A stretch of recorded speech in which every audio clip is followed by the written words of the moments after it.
tentunya untuk bisa ke level tersebut tentunya kita harus mempunyai basic dulu Pak. Jadi nggak tiba-tiba ada tutorial terus diikuti step by stepnya tanpa kita tahu dasarnya. Oke. Seperti itu. Berarti kita harus tahu dulu konsep dasarnya ya. Konsep dasarnya. Oke. Terus yang berikutnya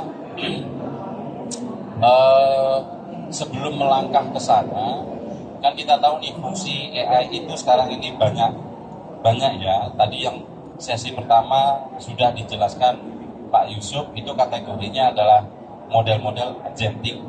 Oke, yang sekarang ini adalah chatbot atau kita bertanya dia menjawab gitu ya. Nah, tentunya kalau belum di AI ini kan seperti Prof. Ono bilang bahwa kalau belum diisi knowledge base-nya itu AI-nya masih kosong. Nah ini kita mulai dari kosongan dulu berarti. Kita mulai dari dasar caranya dulu. Oke, caranya dulu ya. Belum pemanfaatan AI-nya. Oke. Jadi kalau kita bicara AI, cara install lokal dan lain sebagainya, minimal kita tahu yang namanya OS. Ini kan kita ngomongin untuk pemula yang belum kenal informatika. Jadi OS itu mungkin ada banyak jenisnya, ada Microsoft, ada Linux, ada macOS dan lain sebagainya. Kita minimal tahu dasar-dasar terkait dengan OS. Nah setelah itu kita pilih AI yang mana yang akan dipakai. Tapi pada dasarnya untuk AI ini biasanya berjalan di OS Linux. Nah minimal ketika kita belajar terkait dengan Linux. Oke. Harus Linux ya? Biasanya paling gampang library-nya Linux. Kalau Windows bisa? Bisa. Oke. Bisa. Gitu. Linux, kemudian gimana cara edit di Linux, gimana cara install di Linux, kemudian paling standar lah. Kalau kita pakai Windows minimal tahu cara install aplikasi. Nah seperti itu. Karena biasanya saya pakai Linux atau sejenis macOS yang kayak gitu yang sama-sama kayak Linux, jadi lebih banyak repositorinya. Gitu. Ya setelah kita pilih OS tersebut, kemudian minimal standar yang biasa digunakan oleh developer itu. Kalau sekarang kan lagi musim-musimnya kontainer ya baru ya, kayak Docker, kemudian Kubernetes, terus ada lagi yang apa saya lupa lagi namanya tuh, yang baru-baru itu bukan Docker itu apa ya, baru lupa sebentar, tak dulu ya. Ada yang lagi ngetrend selain Docker. Nah rata-rata untuk AI ini itu rata-rata diinstal pakai Docker atau pakai yang manual. Nah minimal kita tahu terkait dengan cara penggunaan Docker dari mulai Podman. Podman. Nah Podman. Nah, sekarang kan lagi zaman-zamannya Podman.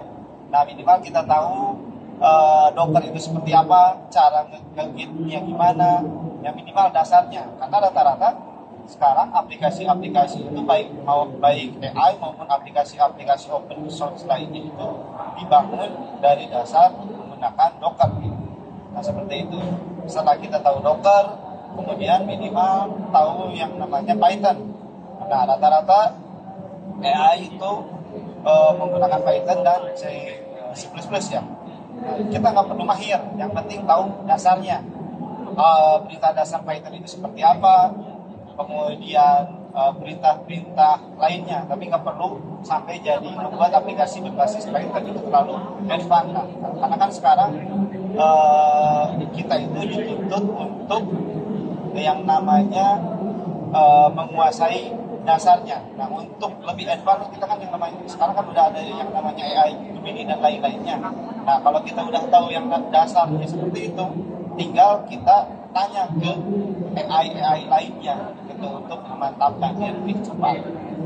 Gitu bagus. Jadi dasar OS, kemudian dasar pemrograman, kemudian kalau dasar pemrograman sih sebenarnya nggak terlalu begitu butuh pengalaman, karena kalau yang namanya zaman sekarang itu kita tinggal maunya aja Pak. Jadi kita maunya apa, tinggal fokus. Karena kalau saya sendiri secara pribadi masuk ke dalam AI itu belum sampai 1 tahun, baru hitungan bulan lah, kurang lebih 8 bulanan lah, 8 bulan ke depan. Nah setelah itu saya baca-baca terkait AI, ternyata lagi zamannya gitu sekarang. Nah kita kan lagi zamannya AI, kemudian gimana caranya kita bisa membangun. Karena kalau kita cuma pakai terus itu kadang suka ada limitnya. Kalau kita pakai ngetik gambar ada limitnya gambar, kemudian kalau kita pakai yang gratis kadang nggak bisa baca banyak. Beranjak dari yang bayar itu tuh karena kita agak susah terkait pembiayaan, jadi cari gimana caranya kita pakai open source gitu. Nah, searching didapatlah salah satunya untuk menjalankan itu menggunakan Ollama, padahal banyak gitu. Oke. Selain Ollama ada nggak Pak? Ada Pak, saya lihat dulu dokumentasinya itu kalau yang paling kecil itu biasanya pakai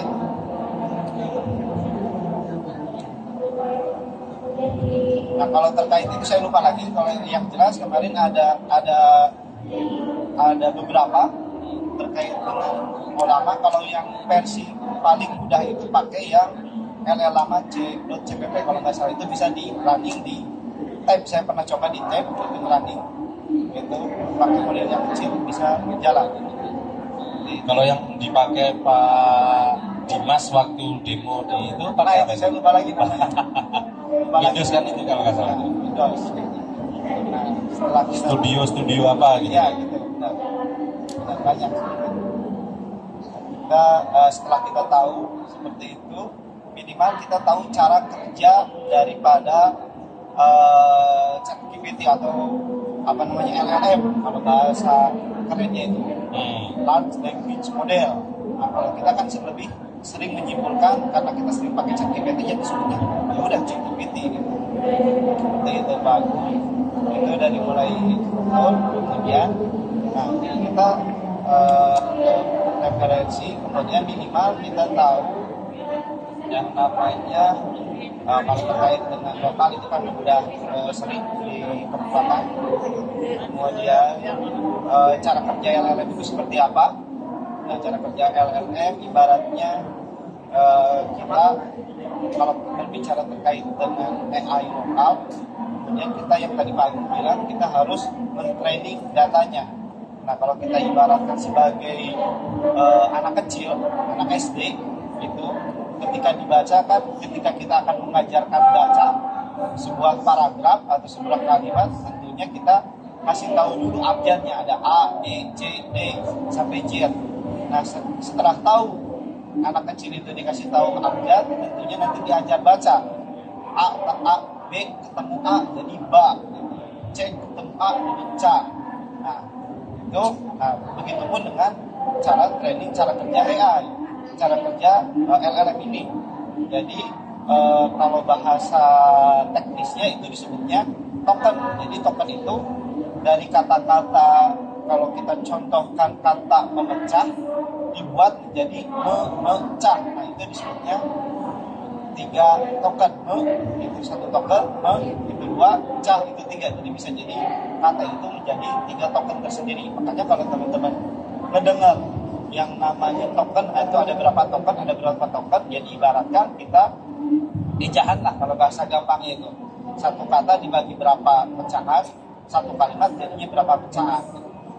Nah, setelah itu ngomongin token, dikasih tahu ke anak kecil, kita di namanya hasil dari pecahan itu tentunya komputer kan yang kita ketahui hanya bisa membaca 1010. Nah 1010 itu di hasil token itu dikonversi ke dalam bahasa 1010. Ya itu dampaknya menjadi bahasa ininya di embedding ya orangnya.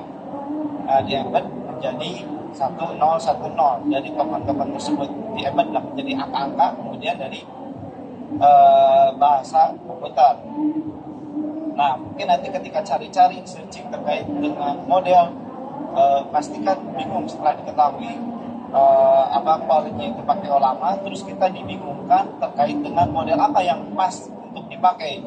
Nah kalau kita lihat di sini, kita lihat di Ollama, kita referensinya kepada Ollama, di sini ada beberapa model. Nah model di sini cukup membingungkan untuk bagi teman-teman pemula gitu. Saya harus pakai yang mana? Apakah pakai GPT OSS, Twin, DeepSeek, itu ketiga atau decoder lainnya. Nah, itu di sini ada keterangan sebenarnya Pak Agung. Kalau yang di luar Olama dari webnya itu ada? Ada. Biasanya kalau yang tahan itu pakai Hugging Face. Oke. Jadi Olama itu kan pumpnya. Nah, untuk yang belum di apa-apa biasanya saya ngambil di Hugging Face. Ada di Hugging Face ini open source semuanya. Itu Pak. Sini kemudian step by stepnya sebenarnya saya sudah dokumentasikan pekerjaan dari mulai saya buat struktur sebenarnya dari mulai minggu 1 sampai ke minggu ke-4 sebenarnya. Target minggu 1 kita itu harus sampaikan aja, target minggu kedua itu harus sampaikan, sebenarnya sudah dirangkum ke dalam sebuah dalam bentuk PDF. Itu tahu step by stepnya bisa sebenarnya. Kalaupun mau saya demokan, di sini ada contoh.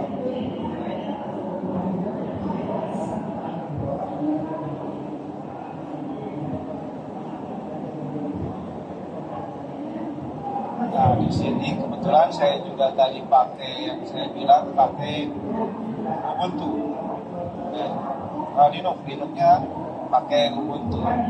Nah, di sini ada beberapa, tadi minimal kita tahu apt-get itu untuk install apa cara install di Linux Ubuntu itu pakai apt-get. Kalau pakai edit itu pakai Pi atau pakai Nano, itu minimal standar yang digunakan. Terus mana dia Pak? Ini tadi model itu ibarat apa namanya otaknya atau pengetahuannya, kemudian ini cara-caranya dan cek di sini.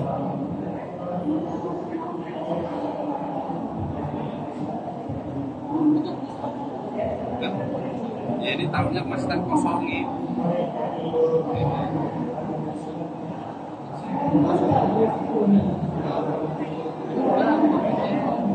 Langsung kayak tadi ya.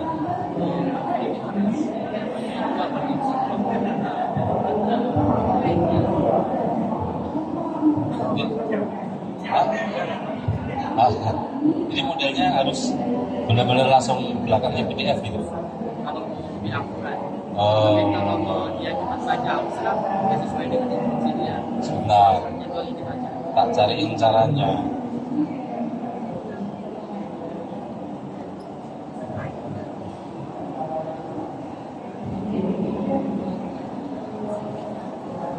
Seperti itu. Jadi tahapan-tahapannya ini saya sudah membuat ke dalam sebuah kurikulum ya Pak. Jadi ini sebenarnya bisa disebut kurikulum cara membuat AI dalam 1 bulan. Di mana di sini saya buat yang pertama itu terkait dengan arsitekturnya, kemudian yang kedua itu terkait dengan bahasanya, bahasa yang tadi Mas Agung bilang itu ada terkait dengan apakah kita pakai Olama atau ada yang lainnya. Di situ ada minimal software yang digunakan itu apa. Kemudian di minggu ketiga kita menjalankan ketiga itu saya buat instalasi ketiga.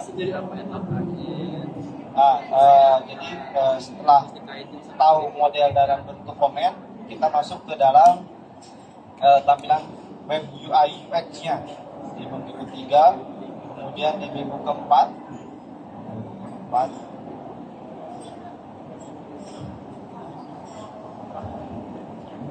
Nah, minggu keempat kita masuk ke dasar RAG-nya. RAG itu apa? RAG itu adalah menginputkan data-data ke dalam sebuah AI itu sendiri. Kemudian di minggu kelima itu integrasi AI dengan web UI dengan RAG. Kita contohkan pakai sistem pemberitaan.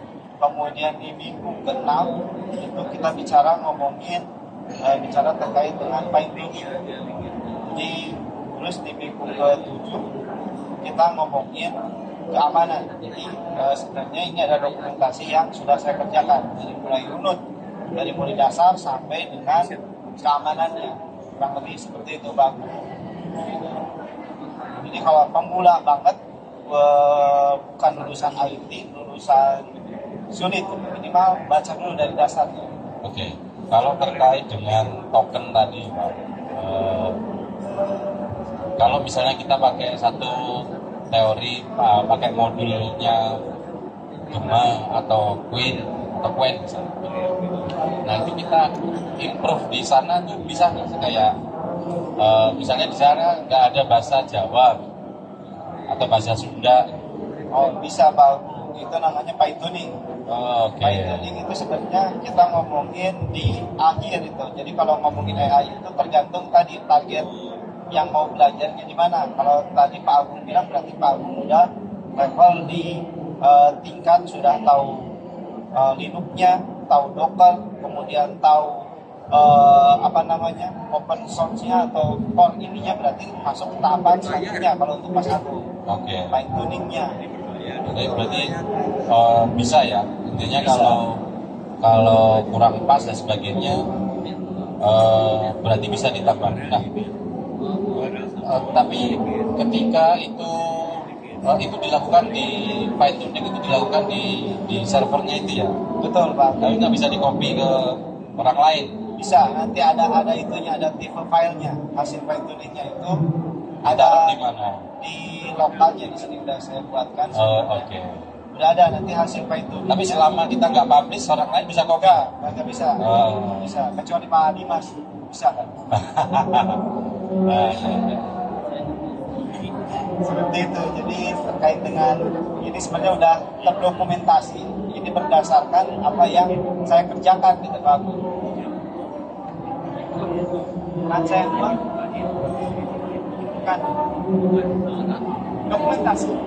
Jadi dulu ngomong. Siap. udah banyak itu bro, udah lengkap. Ya udah jadi buku ngomong. Siap. Siapa? Jadi konten Nah, YouTube. udah Pak, dari mulai tuning pakai LoRa, Kimora, PET, format dataset, itu udah saya Ya. buatin dari benar-benar paling. Karena tuning ya juga. Ah, Oh, belum sih. jadi emang ditargetkan buat bukan untuk lulusan informatika sih Pak, lulusan lain Pak, yang bukan di bidang informatika, kita itu harus ngapain dulu gitu. Informatika juga kagak ngerti. Gitu. Minimal gitu. Targetnya itu sebenarnya. Udah jadi buku lah ngomong lah. Siapa? Pasien. Ini sudah berapa lama nih mas? Coba dibesarin mas. Kalau sedikit Baru 50 halaman. 50, kalau sama Bapak nanti bisa jadi banyak. Belum saya Saya masih 50, saya gue jadi 300. jadi 300. Seperti itu Pak Agung. Ya. Terkait AI itu sebenarnya luas. Kalau kita kan Jadi ini sekarang bisa menjadi pedoman di daftar referensi mata kuliah AI ketika dosennya mengajar, referensinya bukunya sendiri. Iya. Yang diterbitin, yang Bikin diterbitin. target semua dosen ngajar pakai buku sendiri. Ya, itu ada nilai poin plusnya. Ya udah, targetin gitu dah. ya, Dosen bikin buku sendiri buat ngajarnya. Ya, kan publishernya kan Ada. ada pes sendiri ya, jadi Iya. oke lah. Setuju saya. Udah. Perlu SK rektor apa? buat SK Pak biasa. SK, SP. Ya, Surat beli.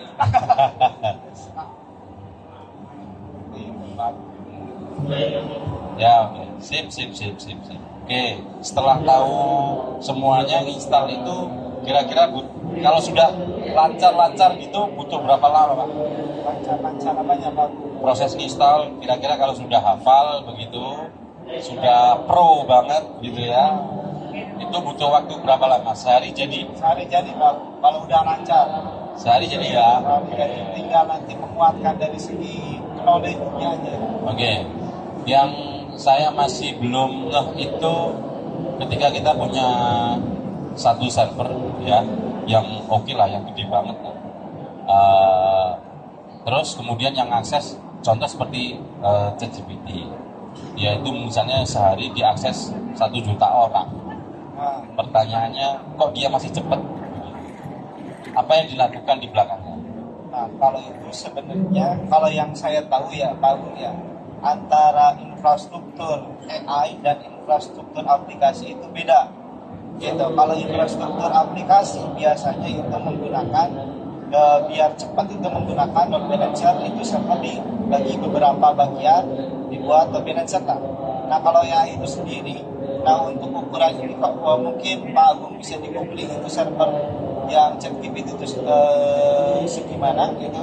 Itu pasti ada beberapa GPU-nya atau PGA-nya itu yang pasti banyak juga. Jadi cloningnya bukan jadi kayak satu ke satu tuh. Jadi kalau kita hanya punya GPU-nya satu dipakai oleh 1000 itu nggak mungkin, nggak bisa gitu. Itu tentunya ada load balancer antar aplikasi dan di belakang-belakangnya itu. Oh, oke. Berarti pertama dia ada server, selain kuat di prosesor, RAM, berarti dia GPU-nya udah nempel banyak. begini ya. Betul. Yang dimana si server itu bisa diakses oleh 1 juta orang. Betul. Kalau ini sudah loadnya gede, di load balancer ke pindah. Ya, seperti itu.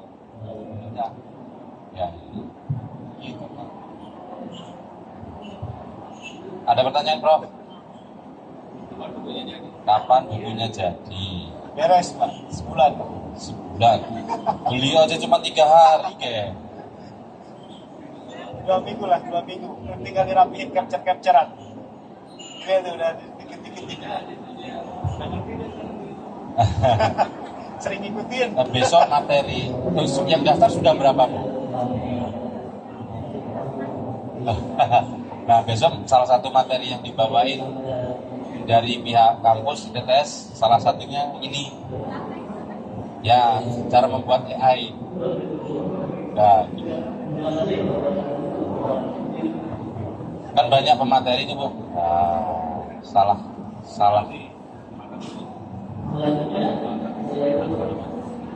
FPTH ya. Oke. Mantep. TKDN-nya 50%. Itu kalau Prof sehari jalan dari ujung ke ujung, itu bisa dapat semua. Ya itu kerjain gue. Besek lu pada.